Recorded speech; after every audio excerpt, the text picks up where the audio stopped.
অনলাইনে আনিছি, এটা আমাকে বৌমা দিয়েছে। না আমি করবো না, খাবো না। আর করব না। দাঁড়া না টোকাই, আমাকে দেখ গোটাকে খাওয়া দিবি। তোকে আমি তোকে যদি না ভাইরাল করেছি আমি, দেখবি এই শাড়িটা আমি প্যাকেটটা বেশ সুন্দর তো, আজকে আসলো।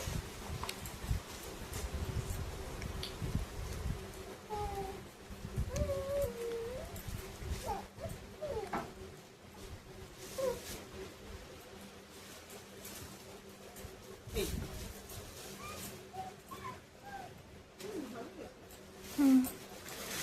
ভালো, এইটা আঁচল, এটা হচ্ছে সিল্কের উপরে। দেখো খুশি? হ্যাঁ এরা